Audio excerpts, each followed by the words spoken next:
नमस्कार साथियों। BA second year में हम आज प्लेटो दर्शन के बारे में जानने का प्रयास करेंगे कि प्लेटो दर्शन के प्रमुख सिद्धांत कौन कौन से हैं।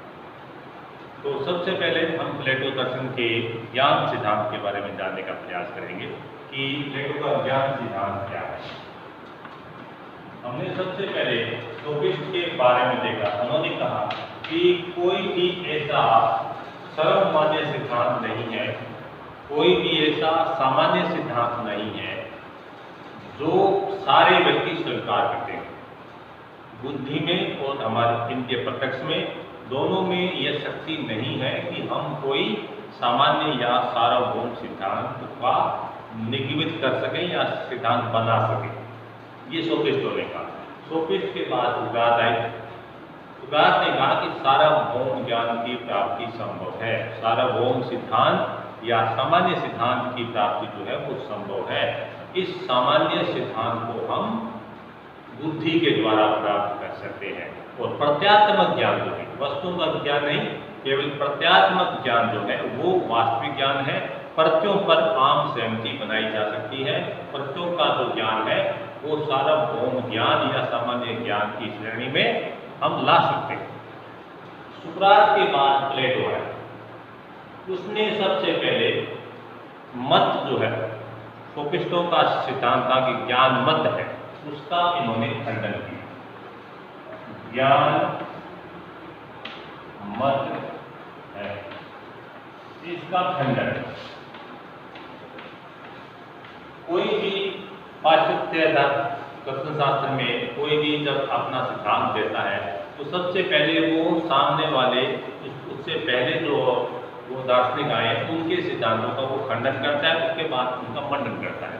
तो सबसे पहले तो प्लेटो आया, प्लेटो से पहले सोफिस्ट आए। तो सोफिस्टों के ज्ञान सिद्धांत का वो खंडन करता है, ज्ञान सिद्धांत को देखता है कि ज्ञान सिद्धांत में कौन कौन सी कमियां हैं। तो सोफिस्टों का सिद्धांत ज्ञान मत है या धारणा है। इसको ये वो बोलते हैं ज्ञान मत है या ज्ञान धारणाएं हैं। ज्ञान धारणाएं हैं, ये मत दिया। तो प्लेटो ने सबसे पहले इस मत का खंडन किया। इसने कहा कि कोई भी मत हो, चाहे वो सही हो या गलत हो, उसको हम ज्ञान की श्रेणी में नहीं ला सकते। कोई भी मत हो, कोई भी धारणा हो, वो उसको चाहे वो सही हो चाहे वो गलत हो, उसको अपने ज्ञान की श्रेणी में नहीं ला सकते। क्यों?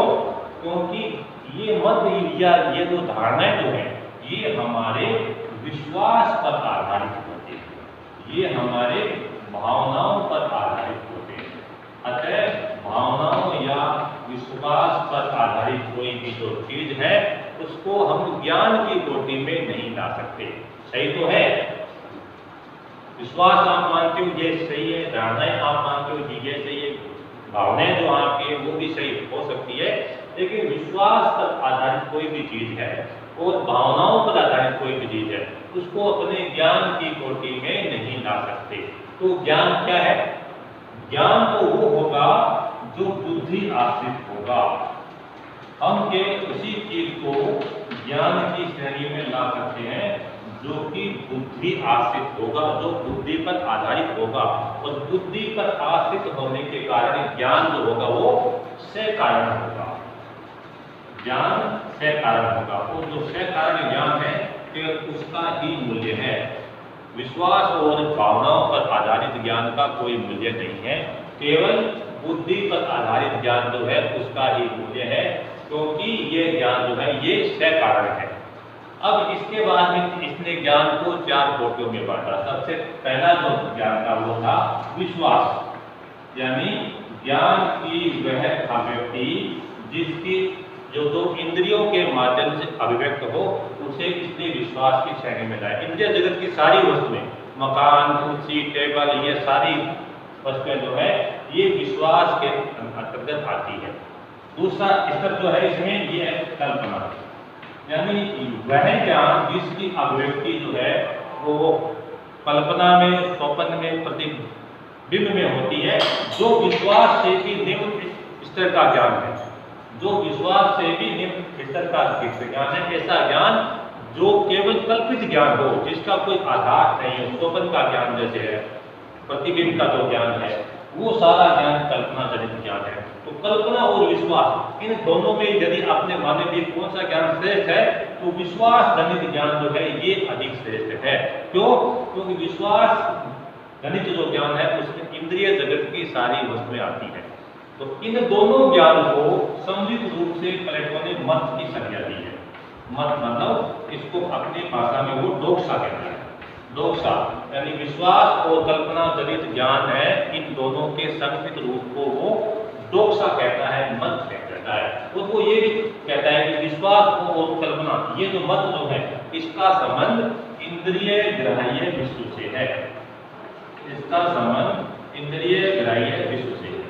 इसके बाद में ज्ञान का तीसरा स्तर आता है, उसे बोलते हैं विचारणा, यानी ऐसा ज्ञान जिसकी अभिव्यक्ति अंकगणित रेखागणित में होती है। ऐसा ज्ञान जिसकी अभिव्यक्ति अंकगणित और रेखागणित में होती है, वो ज्ञान जो होगा, वो ज्ञान केवल सिद्धांतों पर आधारित होगा, वो ज्ञान कल्पनात्मक होगा, लेकिन वो कल्पना और विश्वास वाले ज्ञान से अधिक श्रेष्ठ होगा। और चौथा जो ज्ञान है वो है अंतर प्रज्ञा का ज्ञान या रेशनल इनसाइट का ज्ञान। प्लेटो मानते हैं कि चारों जो ज्ञान के लेवल हैं उसमें अंतर प्रज्ञा का ज्ञान जो है वो ज्ञान ही वास्तविक ज्ञान है, क्योंकि यह ज्ञान बुद्धि से प्राप्त ज्ञान है। ये ज्ञान रेशनल इनसाइट से प्राप्त ज्ञान है और बुद्धि से हमें केवल प्रत्ययों का ज्ञान प्राप्त होता है। तो प्रत्ययों का ज्ञान वाले को ये लास्ट वाले श्रेणी में आता है, यानी पहला स्तर आप कल्पना मान लो, विश्वास दूसरा, विचारणा तीसरा, चौथा है अंतर प्रज्ञा का ज्ञान। ऐसा ज्ञान जो हमें बुद्धि से प्राप्त होता है, ऐसा ज्ञान जिसको हम बुद्धि के द्वारा प्राप्त कर सकते हैं। तो प्लेटो कहते हैं कि बुद्धि के द्वारा हमें वस्तुओं का ज्ञान नहीं होता, बुद्धि के द्वारा केवल हमें प्रत्ययों का ज्ञान होता है।